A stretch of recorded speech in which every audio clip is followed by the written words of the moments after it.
আল্লাহ তাআলা কিয়ামতের কঠিন ময়দানে যেদিন স্বামী স্ত্রীকে চিনবে না, স্ত্রী স্বামীকে দেখে পালিয়ে যাবে, বন্ধু বন্ধুরে চিনবে না, পীর সাহেব মুরিদরে চিনবে না, মুরিদ পীর সাহেবরে চিনবে না, দলের কর্মী তার নেতারে চিনবে না, নেতা তার কর্মীরে চিনবে না, বন্ধু বন্ধুরে দেখে পালাবে। এই কঠিন মুহূর্তে সূর্যটা মাথার কাছে চলে আসবে, জমিনটা তামার জমিন হবে, আজকের জমিনের মতো নয়। মানুষ ঘর্মাক্ত, ক্লান্ত, শ্রান্ত মাথার মগজগুলো কানের ছিদ্র আর নাকের ছিদ্র দিয়ে বেয়ে বেয়ে পড়বে। বিশ্বনবী ফরমান, ময়দানে 7 শ্রেণীর ব্যক্তিকে রব্বুল আলামিন তার আরশের নিচে ছায়া দিবেন। তার মধ্যে প্রথম শ্রেণীর ব্যক্তি হলো ইমামুন আদিল। ইমামুন আদিল, ন্যায়পরায়ণ শাসক, যে ইনসাফের সাথে বিচার করে, যে জাস্টিস সমাজে সার্ভ করে, যে সুশাসন নিশ্চিত করে, ওই ইমামুন আদিল। আদিল শব্দটা বুঝছেন না? ইন্নাল্লাহা ইয়া'মুরু বিল আদল, পাইছেন? আদিল। 7 শ্রেণীর ব্যক্তিকে আল্লাহ তাআলা সুশীতল আরশের নিচে ছায়া দিবেন, যেদিন তার দেয়া ছায়া ছাড়া কোনো ছায়া থাকবে না।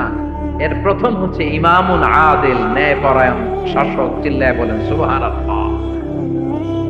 আবার বিশ্বনবী বললেন, ইন্নাল মুকসিতিনা ইনদাল্লাহি আলা মানাবিরা মিন নূর আন ইয়ামিনির রহমান। কিয়ামতের দিন যারা ন্যায়পরায়ণ হিসেবে আল্লাহর সামনে দাঁড়াবে, কিয়ামতের দিন রব্বুল আলামিন তার আরশের ডান দিকে ওই ন্যায়পরায়ণ লোকদের জন্য আরশের ডান দিকে একটা নূরের মিম্বারে তাদেরকে বসার সুযোগ করে দিবে। আল্লাহর আরশের ডান দিকে ন্যায়পরায়ণ লোকদের জন্য আল্লাহ তাআলা নূরের মিম্বার বানাবে।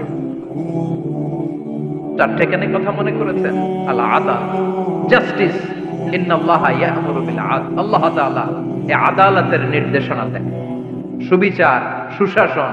প্রিয় ভাইয়েরা, এটা আমরা বাংলাদেশে চাই কি চাই না? এই যে অরাজকতা, এই যে অন্যায়, এই যে জুলুম, এই যে ইনকনসিস্টেন্সি, সমাজের অসঙ্গতি, প্রধান কারণ জাস্টিস নাই, সুবিচার নাই, সুশাসন নাই। শেষবারের মতো আওয়াজ করে বলেন তো, আমরা বাংলাদেশে আদল চাই কি চাই না? তাহলে প্রথম নির্দেশনা শেষ। আল্লাহ তাআলা তোমাদেরকে আদলের আদেশ দেন। এরপরে আল্লাহ বললেন, আমি তোমাদেরকে ইহসানের আদেশ দেই।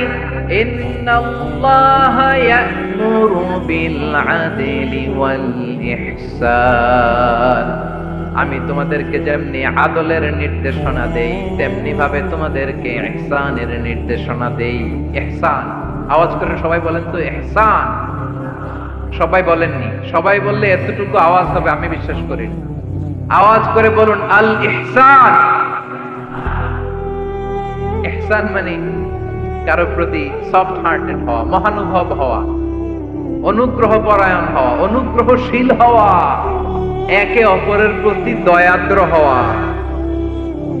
একে অপরের প্রতি দয়াদ্র, অনুগ্রহশীল হওয়া ছাড়া মানবিক সমাজ কঠিন কালে গঠন করা সম্ভব না। প্রিয় ভাইয়েরা, সুন্দর আচরণ দিয়ে, ইহসান দিয়ে যা জয় করা যায়, নরম আচরণ দিয়ে যেটা অর্জন করা যায়, কঠোরতা দিয়ে সেটা পারা যায় না। বিষ্ণু ঈসা ইসলাম ইহসান দিয়ে, কোমল আচরণ দিয়ে, তার অনুগ্রহ দিয়ে তিনি অনেক কাফিরের হৃদয়কে জয় করে ফেলেছেন। সাইয়েদনা সুমামা ইবনে উসাল রাদিয়াল্লাহু তাআলা আনহুর কথা মনে পড়ে যায়। তিনি ছিলেন ইয়ামামার বাদশা। মদিনাতে বিশ্বনবীকে হত্যা করার নিয়তে এসেছিলেন। গোপনে গোপনে বিশ্বনবীকে হত্যা করে আবার ইয়ামামাতে তিনি ফিরে যাবেন। কিন্তু কি অবাক করা কাণ্ড, হত্যা করতে পারে নাই, সাহাবাদের হাতে তিনি ধরা পড়ে গেলেন। সাইয়েদনা সুমামা ইবনে উসাল রাদিয়াল্লাহু তাআলা আনহু হত্যার নিয়তে আসলেন, কিন্তু হত্যা করতে পারলেন না। সাহাবারা ওনাকে ধরে ফেললেন, ধরে মসজিদে নববীর পিলারের মধ্যে বেঁধে রাখলেন। সুমামা ইবনে উসাল সিরাত থেকে শোনেন, সিরাত থেকে শোনাচ্ছি। রাদিয়াল্লাহু তাআলা ইয়ামামার অধিপতি ছিলেন। ইয়ামামা বিশ্বনবীকে হত্যার জন্য আসছেন, ধরা পড়ে গেছেন, এখন মসজিদে নববীতে বেঁধে রাখছেন, তার মানে বন্দী। এখন স্ট্যাটাস কি? বন্দী, ক্যাপ্টিভ। বিষ্ণু ইসলাম সাহাবাদেরকে বললেন তার খোঁজ খবর নিও, সুমামা ইবনে উসালের খোঁজ খবর নিও। সাহাবারা বলেন, ইয়া রাসূলুল্লাহ, আপনাকে হত্যা করতে এসেছে, তার তো কঠিন ক্যাপিটাল পানিশমেন্ট হওয়া দরকার, কঠিন শাস্তি হওয়া দরকার। বিষ্ণু বললেন, না, আমি যেটা জানি তোমরা সেটা জানো না, তোমরা সুমামার সাথে ভালো আচরণ করো। বিশ্বনবী সুমামার কাছে গেলেন। প্রথম দিন যে তিনি কালেমার দাওয়াত দিলেন, ইমানের দাওয়াত দিলেন, ইসলামের দাওয়াত দিলেন, রিসালাতের দাওয়াত দিলেন, আখিরাতের দাওয়াত দিলেন। পরের দিন যে বিশ্বনবী সালাতের দাওয়াত দিলেন, যাকাতের দাওয়াত দিলেন, ইসলাম কি, কিভাবে, কেমন করে পালন করতে হয় চমৎকার আর্টিকুলেট করতে শুরু করলেন। তন্ময় হয়ে সুমামা ইবনে উসাল রাদিয়াল্লাহু তাআলা আনহু বিশ্বনবীর কথাগুলো শুনতে আরম্ভ করলো। একদিন নয়, 2 দিন নয়, টানা 3 দিন বিশ্বনবী সুমামার কাছে ইসলামকে প্রেজেন্ট করেছেন, উপস্থাপন করেছেন। আওয়াজ করে বলেন, কয় দিন? 3 দিন। 3 দিন মসজিদে নববীতে বাধা। আর সাহাবীদেরকে বললেন তার খোঁজ খবর নিও, তোমরা যে রুটি বানাও এর মধ্যে সবচেয়ে ভালো আটার রুটিটা তারে দিও, সবচেয়ে রিফাইন্ড খেজুর, যেটা পিওর খেজুর, এটা তারে দিও। আর বিশ্বনবী নিজের উট থেকে দুধ দহন করে ওনার বাড়ির এক কর্মচারীকে বলেছেন দুধ দহন করে সুমামার জন্য নিয়ে যেও। সুবহানাল্লাহ পড়বেন না? সবাই তো অবাক, ইয়ামামা থেকে আসছে নবীকে হত্যা করতে, বিশ্বনবী দেখে তারে জামাই আদর করে, তাকে মজার মজার খাবার দিও, দুধ দিও, আদর আপ্যায়ন করো। একদিন নয়, 2 দিন নয়, টানা 3 দিন বিশ্বনবী এভাবে সুমামার কাছে যেয়ে যে ইসলামকে প্রেজেন্ট করতে আরম্ভ করলেন, ইসলামকে উপস্থাপন করতে শুরু করলেন। আর তাকে চমৎকার এন্টারটেইনমেন্ট, আপ্যায়ন দিতে আরম্ভ করলেন। টানা 3 দিন যখন ইসলামের দ্য বিউটিজ অফ ইসলাম, ইসলামের সুমহান পানি সৌন্দর্য তার কাছে উপস্থাপন শেষ, তাকে আপ্যায়ন শেষ, বিশ্বনবী বললেন সাহাবাদেরকে, যাও এবার সুমামার হাতের পায়ের রশি দুটো খুলে দাও। সাহাবারা বললেন, ইয়া রাসূলুল্লাহ, কি বলেন আপনি? ও তো হত্যাকারী, সুযোগ পায় নাই, আপনারে মারতে পারে নাই, ছেড়ে দিলে আবারও আপনার উপর তলোয়ার নিয়ে ঝাঁপিয়ে পড়বে। নবী, এই সিদ্ধান্ত আপনি নিতে যাবেন না।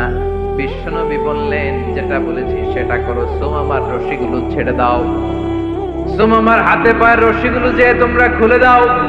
সাহাবারা তর্ক জুড়ে দিলেন, লা ইয়া রাসূলুল্লাহ, এমনটা করবেন না, তো ভয়ঙ্কর ভয়ঙ্কর খুনি, কি জানি কি হয়ে যায়। বিশ্বনবী বললেন, না, তার হাতে পায়ের রশিগুলো খুলে দাও। সাহাবারা বিশ্বনবীর কথা মতো তার হাতে পায়ের রশিগুলো খুলে দিল। সুমামা মুহূর্তের মধ্যে মসজিদে নববী থেকে বের হয়, ইয়ামামায় ফিরে না যে মসজিদে নববীর পাশে একটা খেজুর বাগান ছিল, সেখানে চলে গেলেন। সেখানে একটা ছোট্ট কুয়া ছিল, কুয়ার পানি দিয়ে তিনি গোসল করলেন। সুবহানাল্লাহ পড়েন। কুয়ার পানি দিয়ে গোসল করে মসজিদে নববীর সামনে এসে বিশ্বনবী এবং সাহাবাদের সামনে দাঁড়িয়ে সাব্বাবা উঁচু করে বললেন, আশহাদু আল্লা ইলাহা ইল্লাল্লাহ ওয়া আশহাদু আন্না মুহাম্মাদান আবদুহু ওয়া রাসূলুহু। আল্লাহু আকবার। আমি সাক্ষ্য দিচ্ছি আল্লাহ ছাড়া কোনো ইলাহ নাই, আর মুহাম্মদ আল্লাহ তাআলার প্রেরিত বান্দা এবং রাসূল। প্রিয় ভাইয়েরা, ইহসান দিয়ে যা জয় করা যায়, কঠোরতা দিয়ে সেটা কঠিন কালেও জয় করা যায় না। আওয়াজ করে বলেন ঠিক কি না?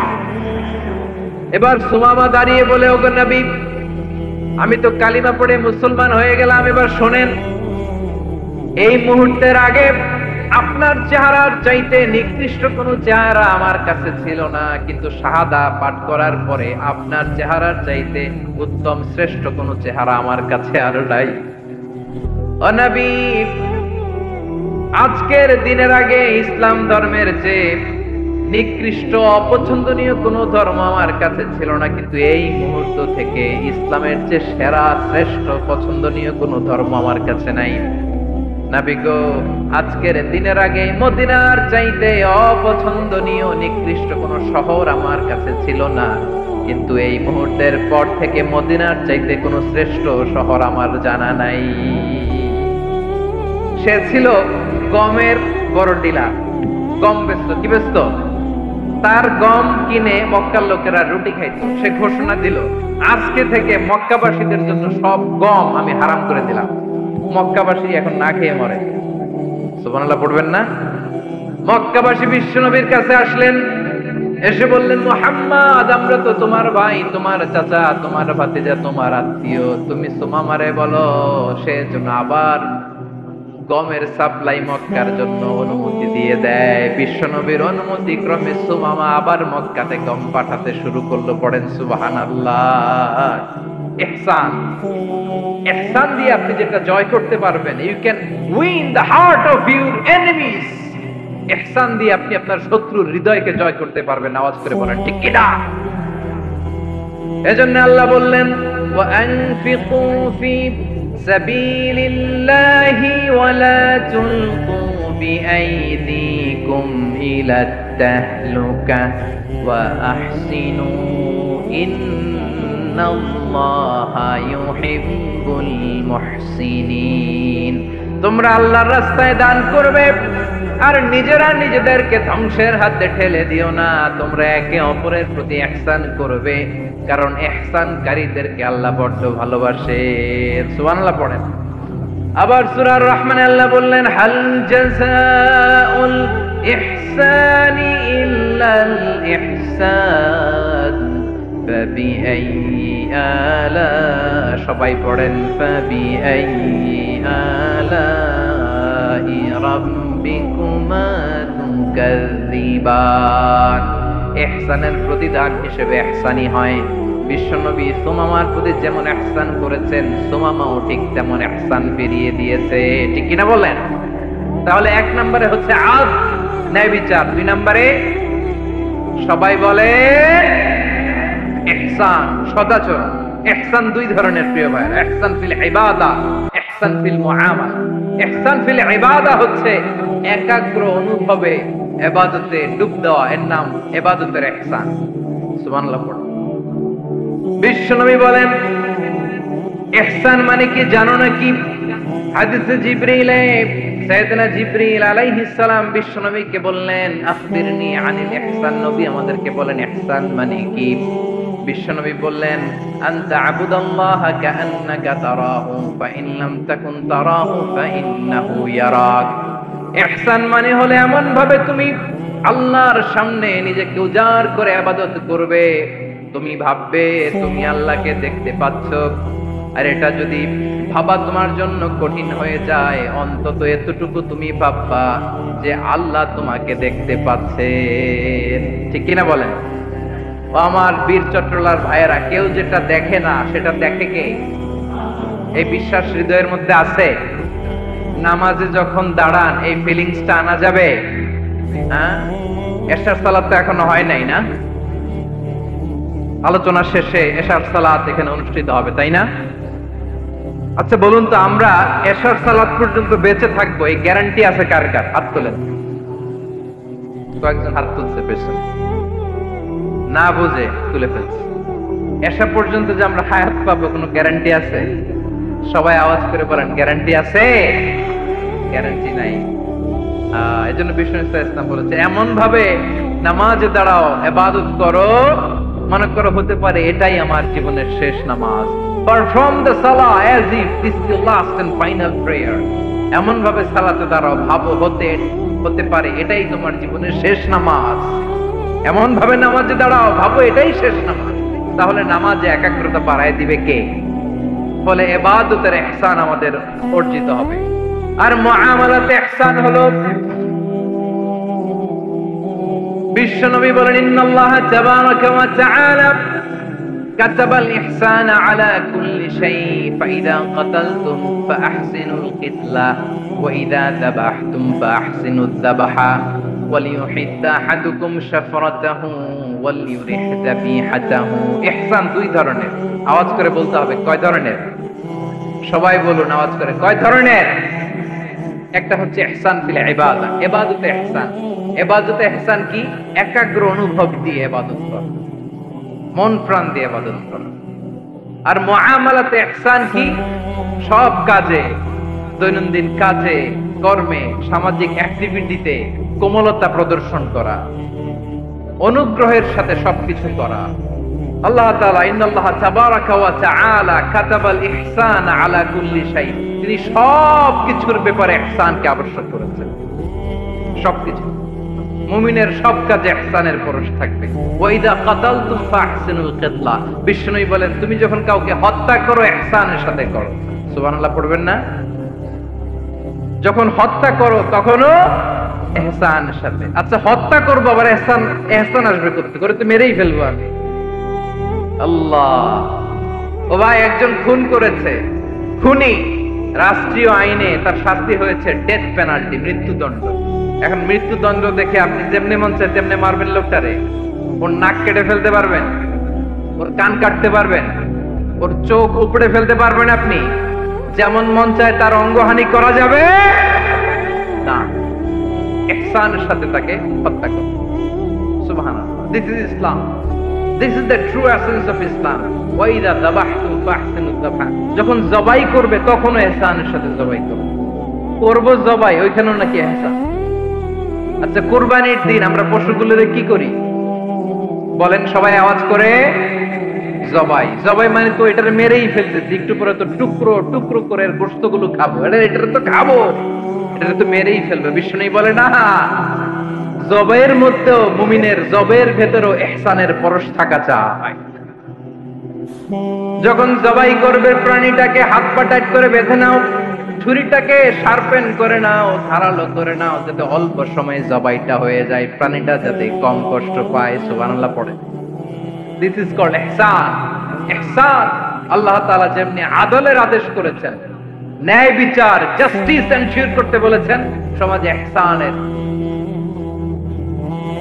ব্যবহার, ইহসানের অনুশীলন তিনি করতে বলেছেন। এজন্য মুমিনের প্রতিটি কাজে, আমার চট্টগ্রামের ভাইয়েরা আমার দিকে তাকান, খেয়াল করে শুনুন, মুমিন জীবনের প্রতিটি কাজে ইহসানের পরশ থাকা যায়।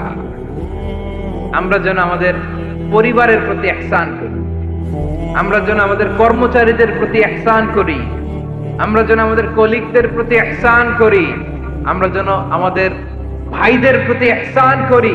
মুমিন জীবনের প্রতি কাজে ইহসানের পরশ থাকার দরকার আছে না নাই? কথা বুঝতে পেরেছেন? তাহলে আল্লাহ তাআলার তিনটা আদেশ ছিল, কয়টা গেল? ভুলে গেছে, ভুলে গেছে চট্টগ্রাম। তিনটা আদেশের মধ্যে কয়টা বললাম? প্রথমে কি ছিল? আদল। 2 নম্বরে, 3 নম্বরে রব্বুল আলামিন বললেন ওয়া ইতাইযিল কুরবা, নিকটাত্মীয়দেরকে দান করো, নিকটাত্মীয়দেরকে দাও, যারা তোমাদের ব্লাড কানেকশনের আত্মীয় তাদেরকে তোমরা দাও। এখানে জেনারেলি বললেন দাও, কি দিব সেটা তিনি এখানে বলেন নাই, সেটা তিনি সূরাতুল ইসরার মধ্যে বলেছেন। আল্লাহ বলেন ওয়া আতিযাল কুরবা হাক্কাহ, নিকটাত্মীয়দেরকে তাদের অধিকার, তাদের প্রাপ্য তোমরা বুঝিয়ে দাও। দেখেন, একটা শান্তির সমাজ, একটা সমৃদ্ধ সমাজ, একটা মানবিক সমাজ গঠনের জন্য আল্লাহ তাআলা বেশি না, মাত্র 3টা অর্ডার, 3টা ভার্ডিক্ট তিনি জারি করেছেন। 1 নাম্বার সুশাসন, ন্যায় বিচার। 2 নাম্বার ইহসান। 3 নাম্বার নিকটাত্মীয়, যারা কাছের, তোমার ভেরি ক্লোজ রিলেশনশিপে আছে, তাদেরকে দাও। দাও, দিলে বাড়িয়ে দেয় কে? অনেকে দিতে চায় না, কৃপণতা করে। দিলে বাড়ায় দেয় কে? ও মিয়া, মদিনার মধ্যে সবচাইতে গরিব সাহাবী ছিল বেলাল রাদিয়াল্লাহু তাআলা আনহু। ওনার এন্টায়ার অ্যাসেট, সম্পদের পরিমাণ কতদূর জানেন? একটা লুঙ্গি। বেলাল রাদিয়াল্লাহু তাআলা আনহু, ওনার টোটাল ওয়েলথের এস্টিমেশন হচ্ছে মাত্র একটা লুঙ্গি। একটা লুঙ্গি, টোটাল ওয়েলথ এস্টিমেশন, টোটাল সম্পদের পরিমাণ বেলাল রাদিয়াল্লাহু তাআলা আনহুর কি ছিল? কথা বোঝে নাই বোধহয়। কি ছিল? ওই বেলাল রাদিয়াল্লাহু তাআলা আনহুকে বিষ্ণু ইসলাম বলেছেন আনফিক ইয়া বেলাল, ও বেলাল তুমিও দাও। ওয়ালা তাখশা মিন যিল আরশি ইখলালা, আরশের অধিপতির তো কোনো ঘাটতি নাই, তুমি দিলে ওই আল্লাহ তোমারে বাড়ায় দিবে। এজন্য আমার প্রিয় ভাইয়েরা, দিলে কমে না, দিলে বাড়ে।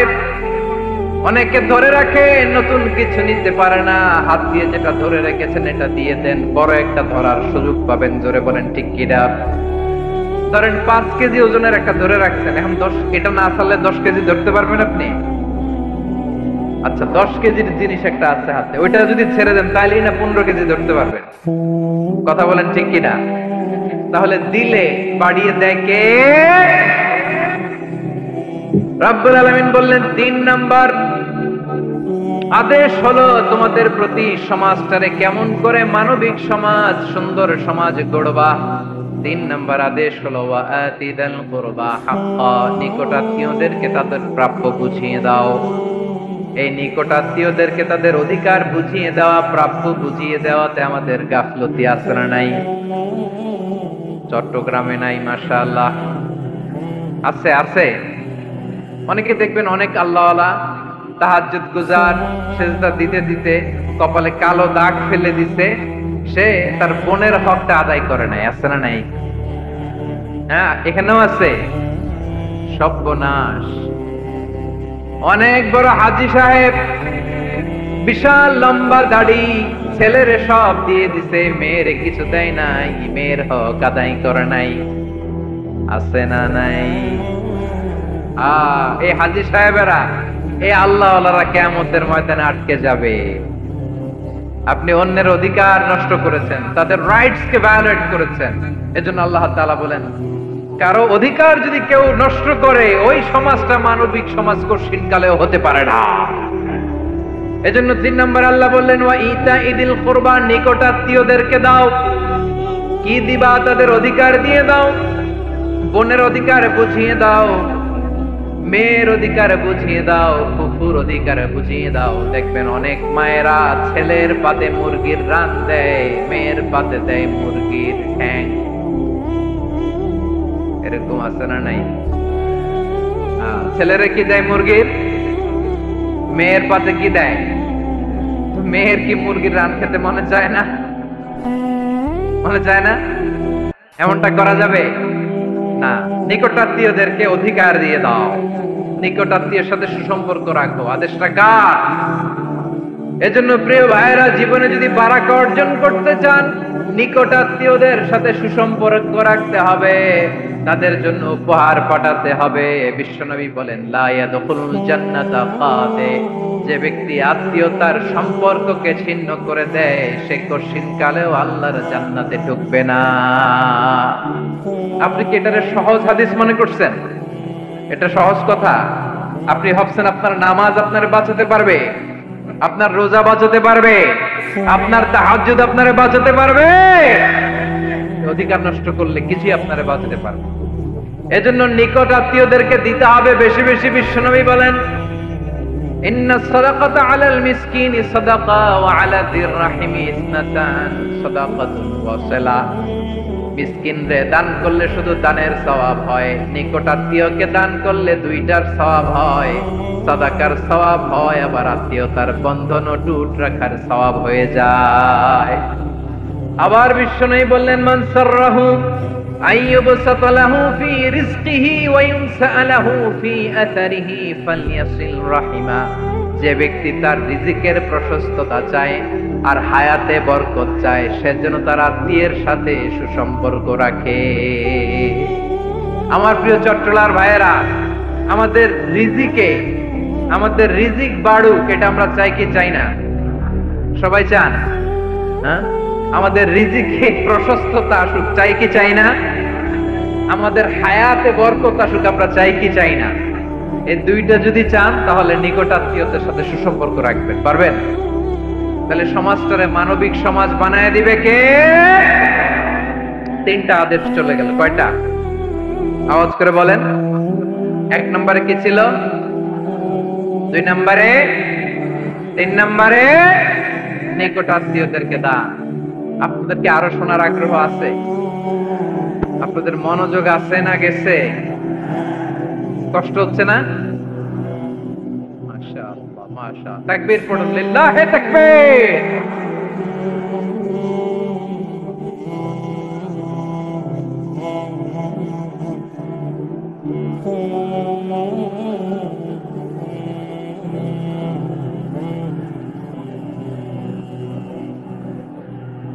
আমার প্রিয় ভাইয়েরা, আল্লাহ তাআলা তিনটা জিনিসের যেমনি আদেশ করেছেন, অনুরূপ ভাবে তিনটা বিষয় তিনি বারণ করেছেন, নিষেধ করেছেন। ওগুলোর কাছেও যাওয়া যাবে। শুনবেন। রাব্বুল আলামিন বলেন, ওয়ায়ানহা আনিল ফাহশাই ওয়াল মুনকারি ওয়াল বাগি। আমি যেমনি তিনটি বিষয়ে আদেশ করলাম, অনুরূপ ভাবে তিনটি বিষয়ে বারণ করলাম, নিষেধ করলাম। আমার এক নাম্বার নিষেধাজ্ঞা হলো অশ্লীলতার প্রতি। ফাহশা, ওয়ায়ানহা আনিল ফাহশা, আল্লাহ তাআলা অশ্লীলতাকে নিষেধ করেছেন। কোন জিনিসকে? সবাই বলুন, কোন জিনিসকে? যত ধরনের, যত টাইপের, যত ক্যাটাগরির অশ্লীলতা হতে পারে, সব অশ্লীলতাকে হারাম করেছেন কে? ফাহশা মানে কি? কথায়, কাজে, আচরণে, কমেন্ট, ফেসবুকের কমেন্টসে যত ধরনের নোংরামো আছে, যত ধরনের অশ্লীলতা আছে, এটাকে আরবিতে বলে ফাহশা। এটাকে কি বলে? রাব্বুল আলামিন বলেন, কুল ইন্নামা হাররামা রাব্বিয়াল ফাওয়াহিশা মা যাহারা মিনহা ওয়া মা বাতান।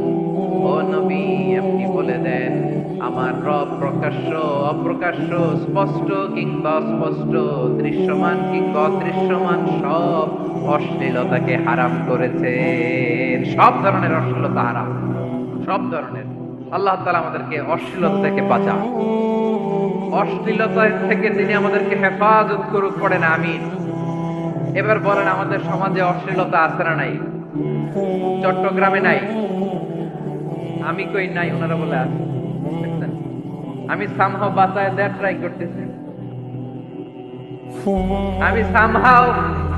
দেওয়ার ট্রাই করতেছি, ওনারা বলে আছে। অশ্লীলতা নানা ভাবে, নানা নামে, নানা মোড়কে আমাদের সমাজে আছে না নাই? সংস্কৃতির নামে, ফ্যাশনের নামে, বিনোদনের নামে, উপন্যাসের নামে, কনসার্টের নামে অশ্লীলতা আছে না নাই? আপনি দেখেছেন কনসার্ট গুলোর অবস্থা? এই যে আতিফ আসলাম যে আসছে আমাদের দেশে, তারপর কে কে আসছে? আমাদের তরুণ তরুণীরা, আমাদের যুবক যুবতীরা, আমাদের জেনজিরা। কি অবস্থা ওইখানে? হ্যাঁ, কি অবস্থা? কে বাঁচাবে ওদের? কে রক্ষা করবে ওদের ইমানের, ওদের চরিত্রের হেফাজতের গ্যারান্টি কে দিবে? কনসার্টের নামে অশ্লীলতা আছে না নাই? ছেলে মেয়ে একে অপরকে জড়ায় ধরতেছে, একে অপরকে চুমু খাচ্ছে, প্রকাশ্যে, দিবালোকে, গণমানুষের সামনে। আল্লাহ তাআলা এই অশ্লীলতা থেকে আমাদেরকে বেঁচে থাকতে বলেছেন, বেঁচে থাকতে বলেছেন। রূপালী জগতের নামে অশ্লীলতা আছে না নাই? এই টার্মটা আপনারা জানেন না? রূপালী জগৎ কি জগৎ? আসলে কি রূপালী জগৎ না অন্ধকার জগৎ?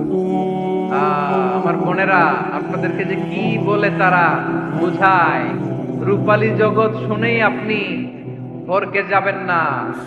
রূপালী জগতে যে নারী যত বেশি উলঙ্গ, সে নাকি তত বেশি সাহসী। জানেন?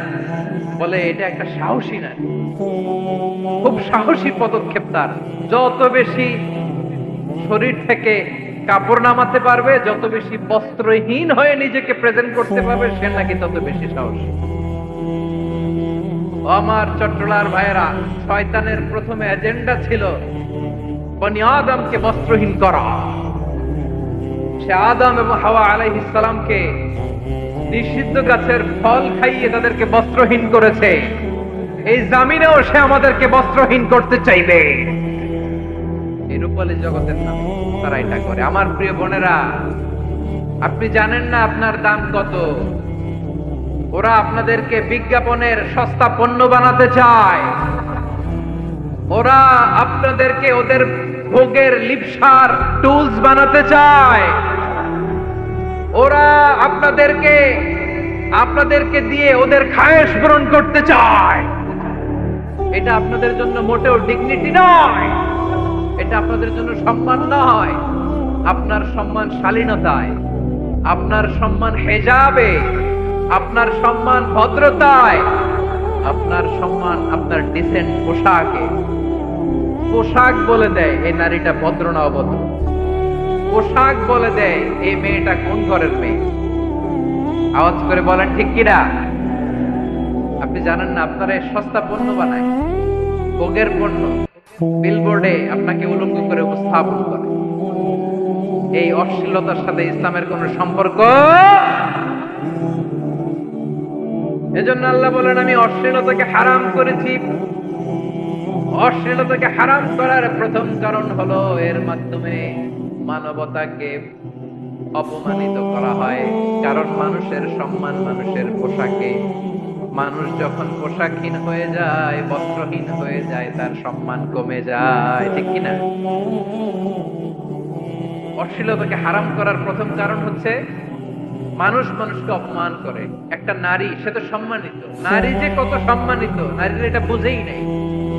বিশ্বনবী বলেন আদ-দুনিয়া কুল্লুহা মাতা ওয়া খায়রু মাতা'id দুনিয়াল মারাতুস সালিহা। আমার বোনেরা, 5টা প্যান্ডেলে আপনারা এলইডিতে আমার আলোচনা শুনছেন, আমি জানি। আপনাদের এই গর্ভ যে কত দামি আপনি জানেন না। আপনার পেট থেকেই আসবে আগামী দিনের সালাহুদ্দিন আল আইয়ুবী, আপনার পেট থেকেই আসবে অনাগত দিনের ইমাম মাহদী আল মুনতাযর, আপনার পেট থেকেই আসবে অনাগত দিনের ফয়সাল, ওয়াসিম, মুগ্ধ, আবু সাইদের মতো বীর যোদ্ধা।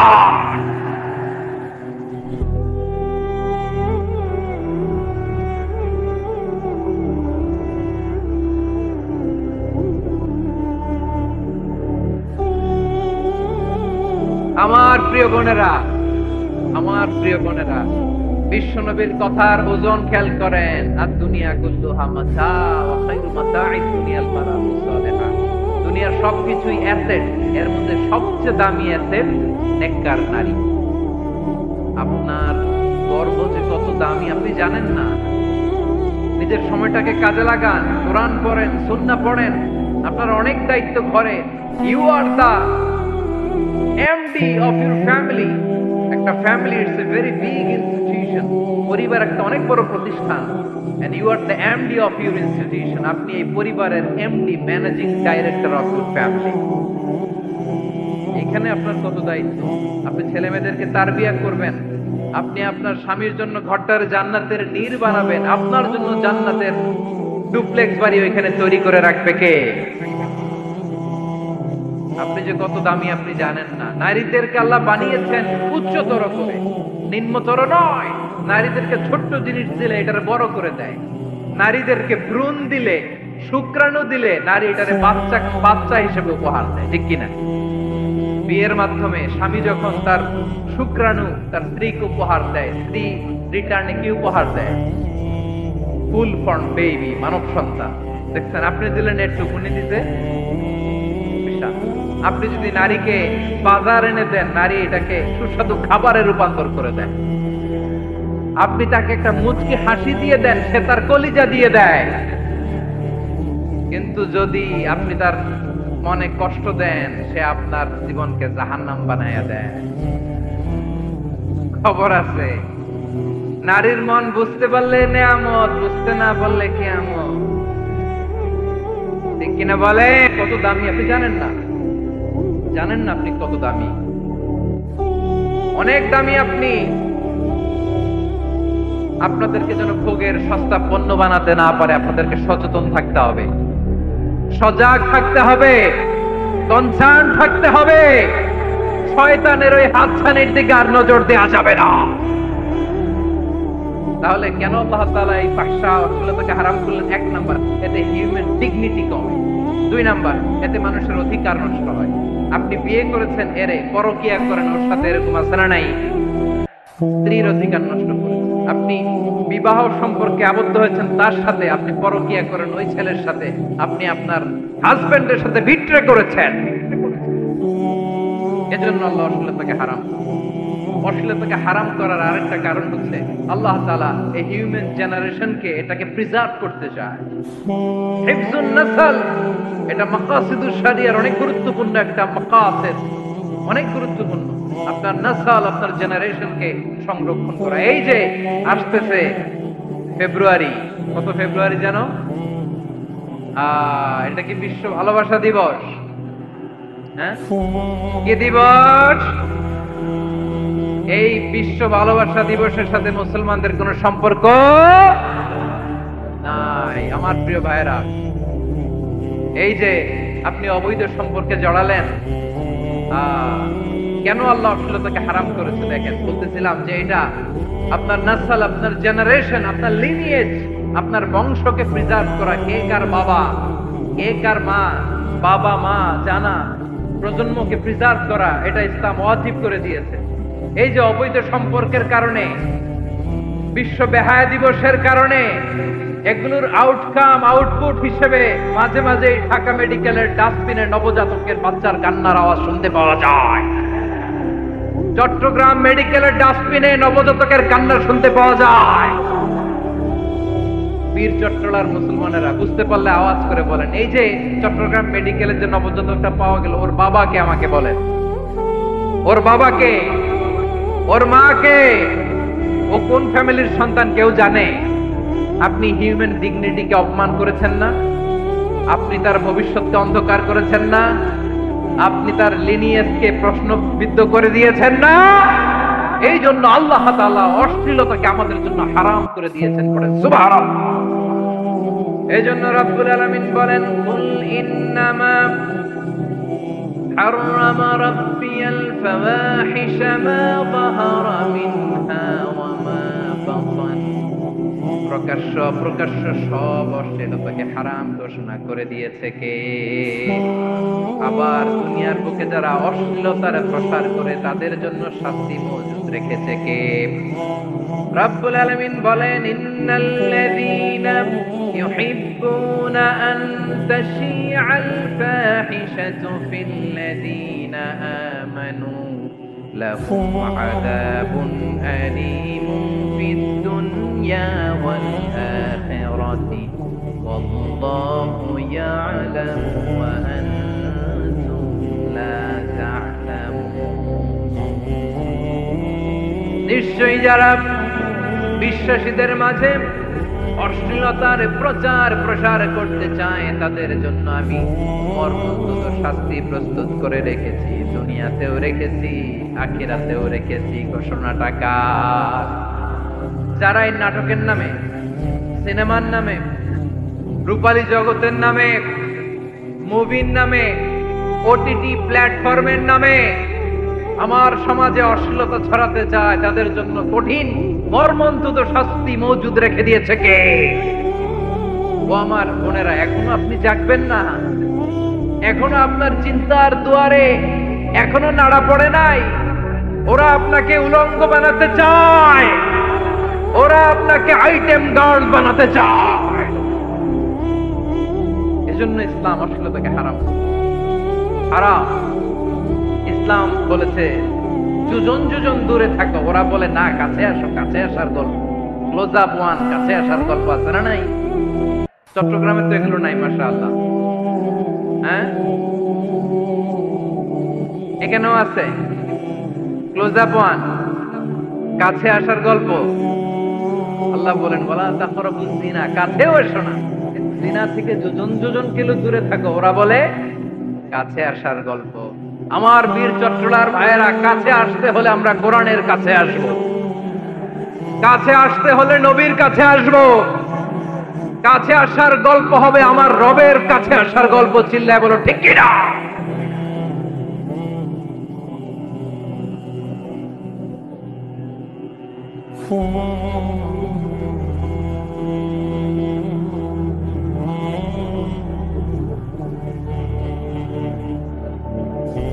বসুন, বসুন আমার ভাইয়েরা, তাহলে অশ্লীলতার সাথে আমাদের কোনো সম্পর্ক?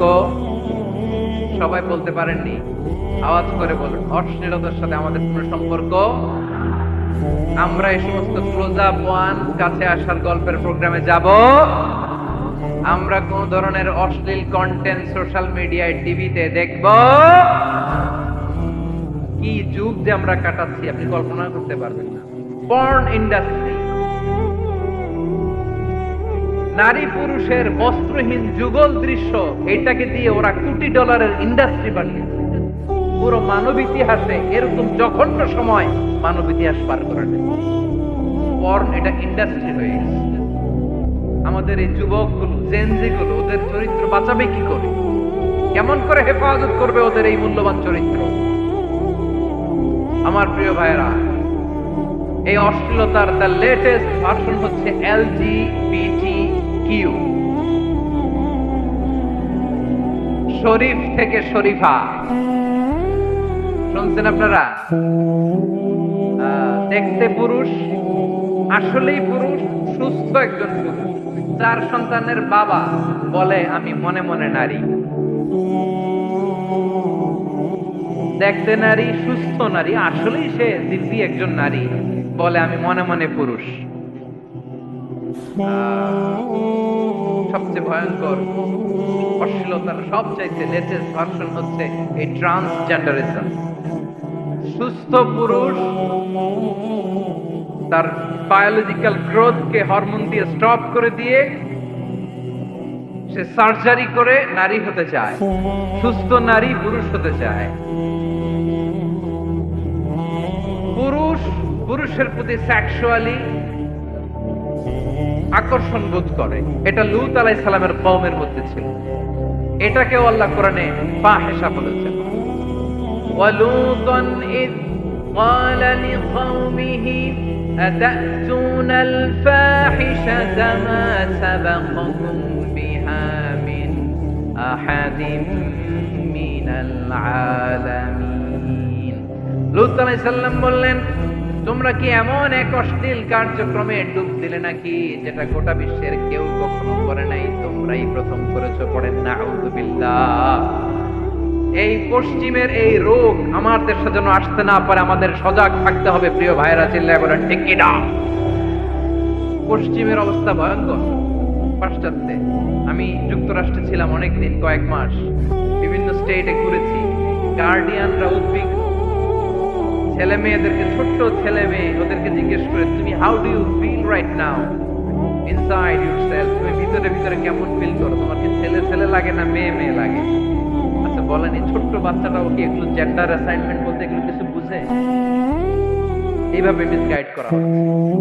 কৌতূহল বশত ছোট্ট ছেলে যদি বলে আমার তো মেয়ে মেয়ে লাগে, তখন বলে যে না তুমি মেয়ে, ছেলে না।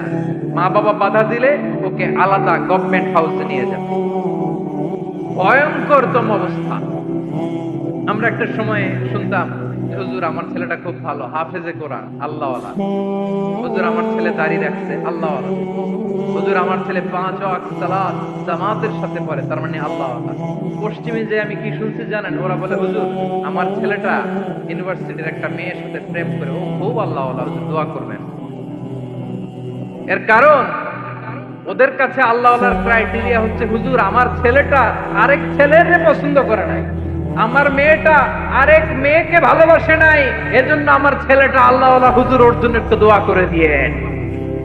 কি চ্যালেঞ্জ ওরা ফেস করছে! ওনার ছেলে যে আরেক ছেলেরে বিয়ে করবে না, এটাতেই উনি খুশি যে আলহামদুলিল্লাহ আমার ছেলেটা একটা মেয়েরে ভালোবাসে, আমার মেয়েটা একটা ছেলেরে ভালোবাসে, মানে এটা খুব আল্লাহওয়ালা। নাউজুবিল্লাহ পড়তে পারলেন না? এজন্য অশ্লীলতার সাথে আমাদের কোন সম্পর্ক।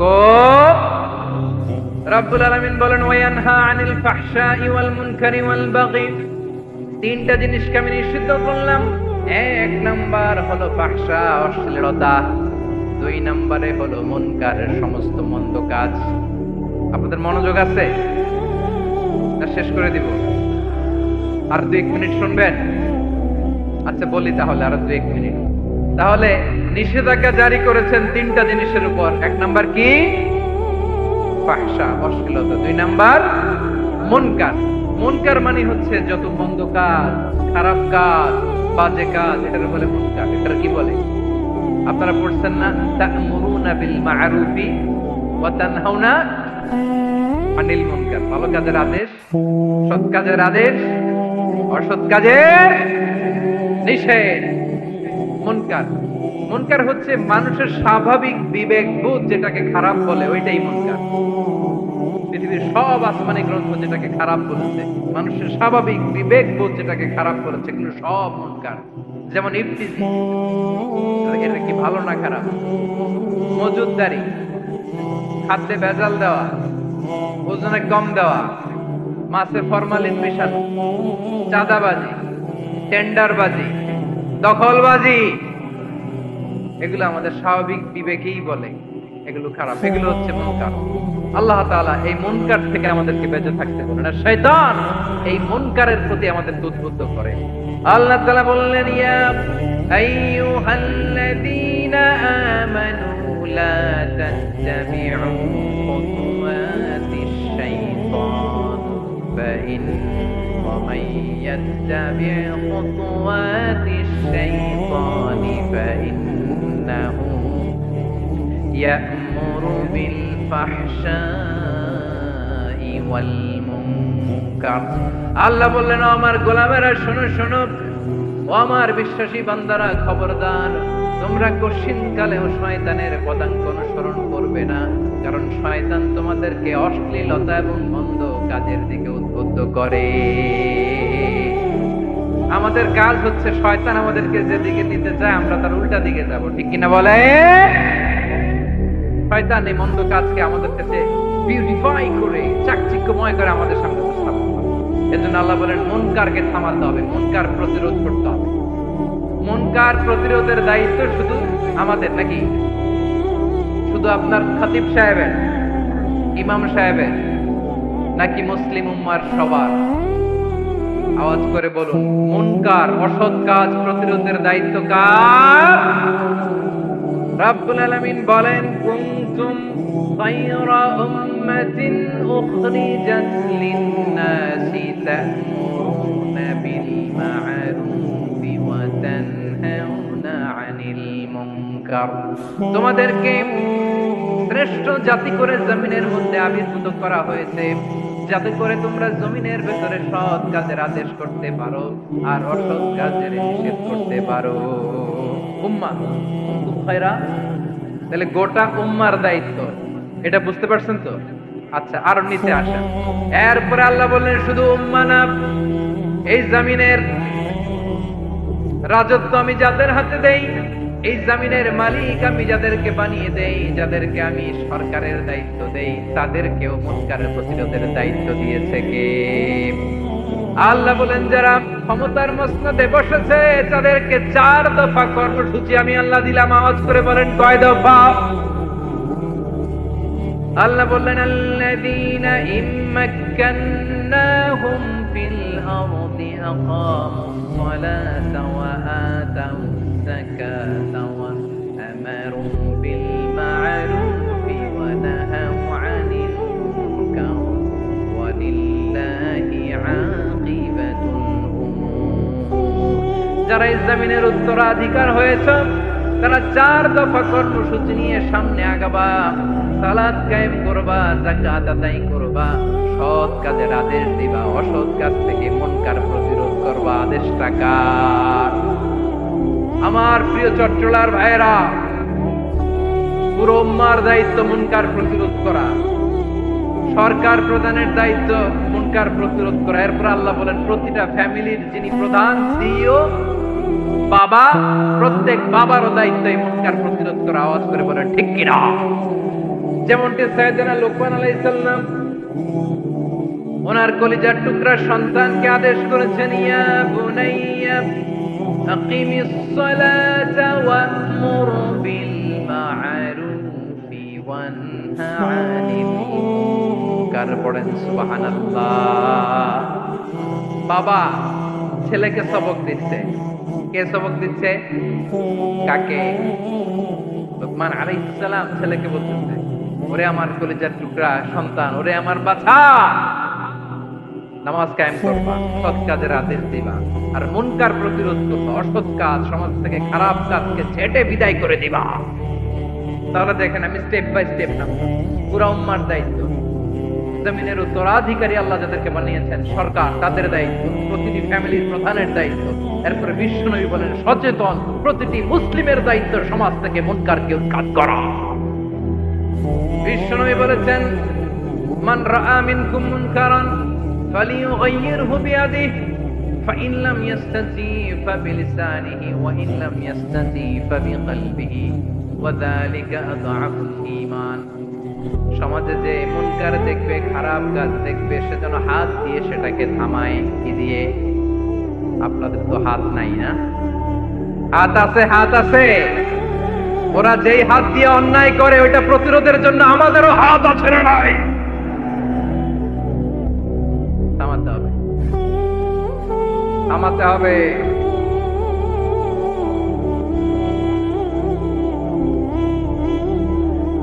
বসুন আমার প্রিয় ভাইয়েরা, ওরা ওদের যে হাত দিয়ে টেন্ডারবাজি করে, চাঁদাবাজি করে, ইফটিজিং করে, দখলবাজি করে, যে হাত দিয়ে ওই মুনকার থামায় দেওয়ার জন্য আল্লাহর যে আমাদেরও দুটি হাত আছে না নাই? আমাদেরও হাত আছে, থামাইতে হবে, থামাইতে হবে, হিম্মত করতে হবে। আমার প্রিয় ভাইয়েরা, না থামালে আমরাই ডুববো শেষমেশ। আমাদের বাঁচার জন্য হইলেও থামাইতে হবে। রব্বুল আলামিন বলেন ওয়াত্তাকু ফিতনাতাল লা তুসিবান্নাল্লাযীনা যালামু মিনকুম খাসসা। ও আমার গোলামেরা, ওই আযাবকে ভয় করো যে আযাব যখন আমি জমিনের বুকে পাঠাই শুধু জালেমদেরকেই মারি না, আলেমদেরকেও মারি।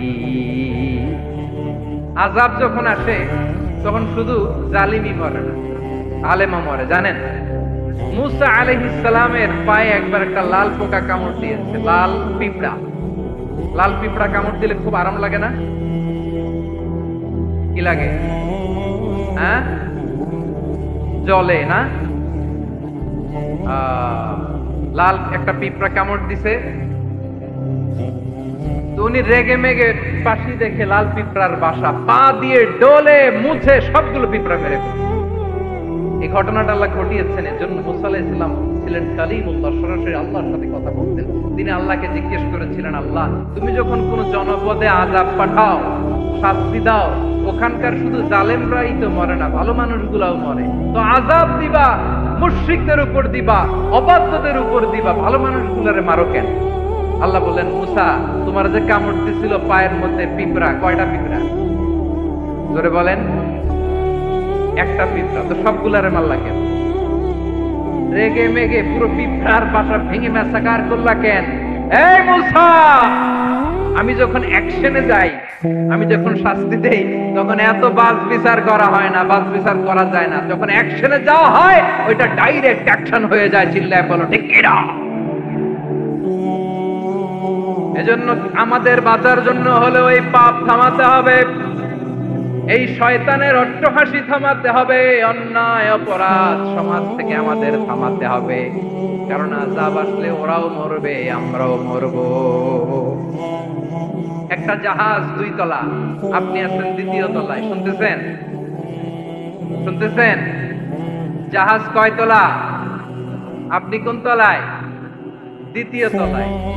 নিচের তলার কিছু লোক জাহাজের তলা চিত্র করতে আরম্ভ করছে। কি চিত্র করতেছে? আচ্ছা, জাহাজের তলা চিত্র করলে তলা দিয়ে কি ঢুকে? এখন আপনি যদি বলেন আমি তো 2 তলায়, আমার কি, আমি তো সেফ, আমি তো সেফ জোন, আমি তো ভালো আছি, আমি তো ভালো আছি, ওরা চিত্র করে ওরা মরবে। আসলে কি শুধু ওরা মরবে, নাকি তলা ফুটো হলে ভিতরে পানি ঢুকলে আপনারও শরীর সমাধি হবে? তলা দিয়ে যখন পানি ঢুকবে, জাহাজ ঢুকলে আপনিও মরবেন। এজন্য নিজে মরার আগে ওই পাগলগুলোর নিচতলায় যে থামাতে হবে। চিল্লায় বলেন ঠিক কিনা? এজন্য আল্লাহ বললেন মুনকার প্রতিরোধের দায়িত্ব সমাজের টপ টু বটম সবার। পুরো উম্মার দায়িত্ব, সরকার প্রধানের দায়িত্ব, প্রতিটি ফ্যামিলির প্রধান বাবার দায়িত্ব। বিশ্বনবী বললেন প্রতিটি সচেতন মুসলিমের দায়িত্ব। এজন্য মুনকার প্রতিরোধ করার দরকার আছে না নাই? সমাজে এই যে ইফতিজিং হয়, আপনার বোনের বয়সী একটা মেয়েকে কিছু বখাটে টিটকারি করে, এই বলে সেই বলে, নোংরা কথা বলে, রাস্তায় দেখেও আপনি পারছি না দেখার মতো চলে যান কেন? আপনি দাঁড়ান না কেন? আপনি দাঁড়ালেই তো থেমে যাবে, কারণ সত্যের যে শক্তি তার সামনে মিথ্যা মুখ থুবড়ে পড়ে। আপনার সামনে ও কিছুই না, নাথিং। আপনি দাঁড়ান, ওকে প্রশ্ন করেন যে আমার বোনকে তুমি ডিস্টার্ব করো কেন? আপনাকে দেখে আরো 5 জন দাঁড়াবে, 5 জনকে দেখে আরো 10 জন দাঁড়াবে। আমাদের নীরবতা আর আমাদের নিশ্চুপ থাকাই জালিমদেরকে আরো শক্তিশালী জালিম বানিয়েছে। এজন্য মুনকার প্রতিরোধের দায়িত্ব আমাদের সবার। টেন্ডারবাজি, চাঁদাবাজি, দুর্নীতি, অপরাধ, দখলদারিত্ব, মজুদদারি, এগুলো সবকিছু একসাথে প্রতিরোধ করতে হবে, ঠিক কিনা বলেন? একটা মানবিক সমাজ যদি চাই, প্রতিরোধ করতে হবে। প্রিয় ভাইয়েরা, আল্লাহর শপথ নিয়ে বলি, এই নাসিহাত গুলো সবার জন্য, সব দলের জন্য, সব মতের মানুষের জন্য। আমরা কোন দলের প্রতি মানুষকে ডাকি না, আমরা ডাকি ইসলামের দিকে। সব দলের, সব মতের, সব মানুষদেরকে আমরা আহ্বান জানাই, আসুন আমরা একটা সুন্দর সমাজ বিনির্মাণ করি। এই যে নতুন বাংলাদেশের এক সুযোগ এসেছে, আর জীবনে হয়তো আসবে না, সামনের 100 বছর এই সময় আসবে না। আসুন দেশটাকে আমরা সাজাই, আসুন আমরা দুর্নীতি বন্ধ করি, আসুন আমরা চাঁদাবাজি বন্ধ করি, আসুন আমরা দখলদারিত্ব বন্ধ করি, আসুন আমরা এক দল আরেক দলকে নিশ্চিহ্ন করার যে রাজনীতি, এটা বন্ধ করি। সব দলের প্রতি আমার আহ্বান। আমি কিছুদিন আগে একটা নিউজ দেখলাম, ওই যে লন্ডনে বসে জনাব তারেক রহমান সাহেবকে আমি ধন্যবাদ দিতে চাই। উনি সংবাদ শোনা মাত্রই ওনার দলের অনেক চাঁদাবাজকে উনি বহিষ্কার করেছেন। I do appreciate. প্রতিটি দলের এরকম ইনিশিয়েটিভ নেওয়ার দরকার আছে না নাই? যে কোনো দলে এই প্র্যাকটিসটা থাকার দরকার আছে না নাই? চাঁদাবাজদের সাথে আপনারা নিজেদেরকে মুক্ত ঘোষণা করবেন যে এরা আমার দলের কর্মী হতে পারে না। আমরা চাঁদাবাজ মুক্ত বাংলাদেশ চাই, জুলুম মুক্ত বাংলাদেশ চাই, ফ্যাসিজম মুক্ত বাংলাদেশ চাই, গুণ খুন খারাপি মুক্ত বাংলাদেশ চাই। আমরা নতুন ভোরের বাংলাদেশ চাই। ওই বাংলাদেশ পাওয়ার জন্য মুনকার প্রতিরোধে, অন্যায় প্রতিরোধে যদি বাঘের বাচ্চার মতো, আবু সাইদের মতো 2 হাত উঁচু করে, বুককে টান টান করে প্রসারিত করে দাঁড়াতে হয়, রাজি আছো মুসলমান? কারা কারা রাজি? আল্লাহকে হাত দেখিয়ে প্রতিজ্ঞা করো।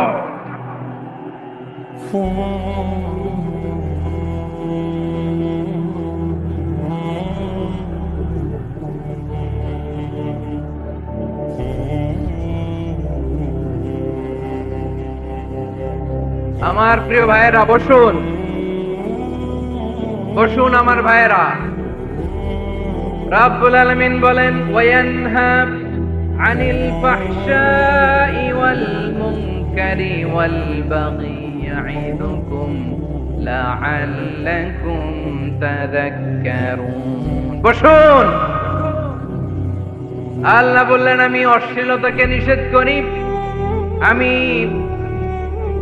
সব ধরনের মন্দ কাজকে নিষিদ্ধ করি, সব শেষে আমি সীমা লঙ্ঘনকে তোমাদের জন্য নিষিদ্ধ করি।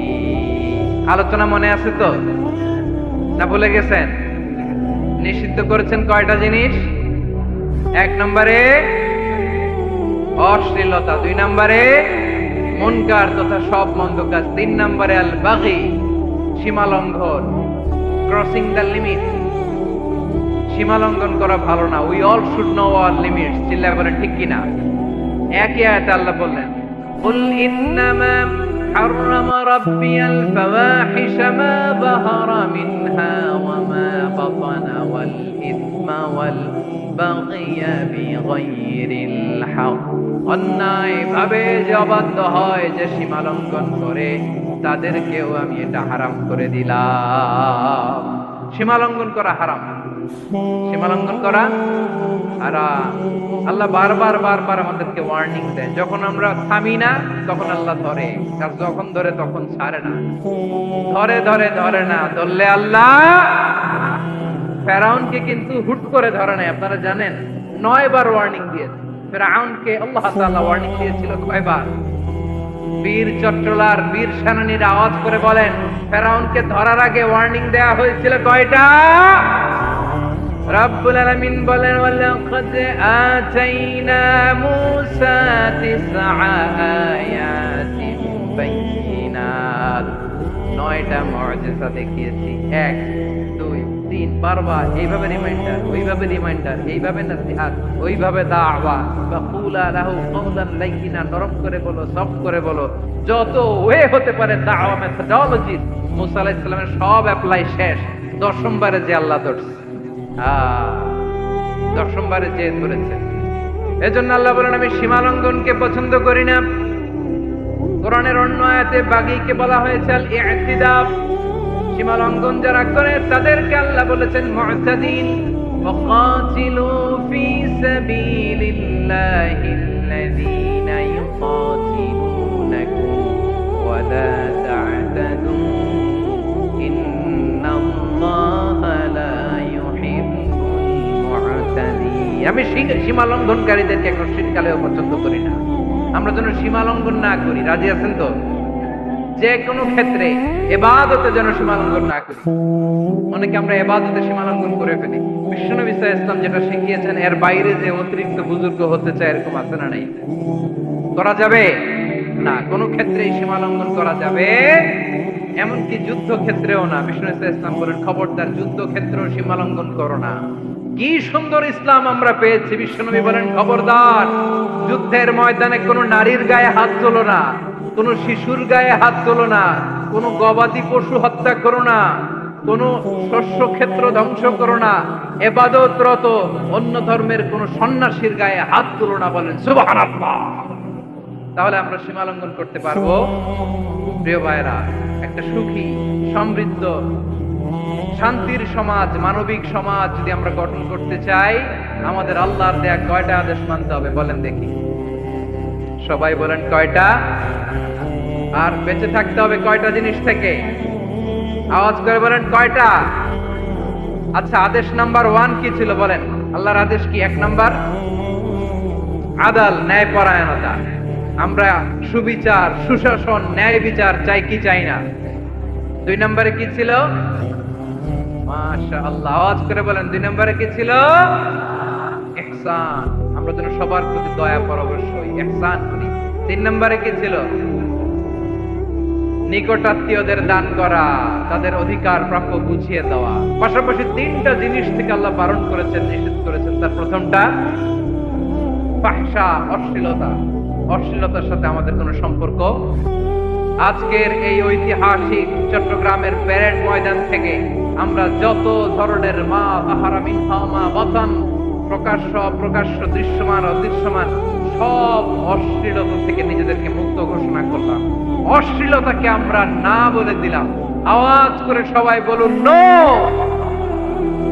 অশ্লীলতার সাথে আমাদের কোনো সম্পর্ক। 2 নম্বর নিষেধাজ্ঞা কি ছিল? আল মুনকার, সমাজের যত মন্দ কাজ এগুলোকে আমরা প্রতিরোধ করব। রাজি আছেন তো সবাই? 3 নম্বরে আল বাগী, সীমালঙ্ঘন। কোন মুসলিম সীমালঙ্ঘন করে না, এমনকি যুদ্ধ ক্ষেত্রেও না। আওয়াজ করে বলেন ঠিক কি না? রব্বুল আলামিন শেষে বললেন, ইয়াইদুকুম লাআল্লাকুম তাযাক্কারুন। আল্লাহ তোমাদেরকে উপদেশ দেন যাতে তোমরা শিক্ষা গ্রহণ করো। আমরা উপদেশ দেব, আমরা জোর করে কাউরে কিছু মানাতে চাই না। লা ইকরাহা ফিদ্দীন ওয়াযাক্কির ফাইন্না যিকরা তানফাউল মুমিনিন। উপদেশ দিলে এটা মুমিনদের কাজে দেয়। লাস্তা আলাইহিম বিমুসাইতির ইন্নামা আনতা মুযাক্কির। নবী হে, আপনি রিমাইন্ডার দাতা, আপনি উপদেশ দিবেন। আমরাও বিশ্বনবীর এই হাদিসগুলো থেকে, কোরআনের আয়াত থেকে রিমাইন্ডার, এই কথামালা বাণী বাহক হিসেবে এই বাণীগুলো আপনাদের সাথে কাছে পৌঁছে দিলাম। আমরা আল্লাহ তাআলার কাছে প্রার্থনা করি, আল্লাহ আমরা যেন আদল দিয়ে আমাদের সমাজকে গঠন করতে পারি। আল্লাহ আমরা যেন ইহসান করতে পারি, আমরা যেন নিকটাত্মীয়দের দান করতে পারি। আল্লাহ যত ধরনের অশ্লীলতা, অনাচার, মন্দ কাজ, সীমালঙ্ঘন, অবাধ্যতা থেকে যেন আমরা বেঁচে থাকতে পারি। আল্লাহ তাআলা আমাদের সবাইকে কথাগুলো বুঝার ও আমল করার তৌফিক দান করুন। হাযা মা ইনদি ওয়াল ইলমু ইনদাল্লাহ আলাইহি তাওয়াক্কালতু ওয়া ইলাইহি উনীব। প্রিয় ভাইরা, আমি আপনাদের সবার জন্য দোয়া করি, আপনারাও আমার জন্য দোয়া রাখবেন। আমাদের পাশেই আছেন আমাদের সকলের শ্রদ্ধাভাজন আমাদের মুরব্বী আওলাদে রাসূল আনোয়ার হোসেন তাহের জাবির আল মাদানী হাফিজাহুল্লাহ ওয়া রাআ। সবাই বসুন, উঠবেন না, কেউ উঠবেন না। উঠলেন কেন? উঠলেন কেন? প্যারেড ময়দানের প্রোগ্রাম তো এরকম হইতে পারবে না। বসুন, এটা আল্লামা সাঈদীর স্মৃতি বিজড়িত মাহফিল। বসুন বসুন, এই মাহফিলের আদব আছে। বসুন বসুন, সুশৃঙ্খল ভাবে আমরা আখিরি মোনাজাতে অংশগ্রহণ করব।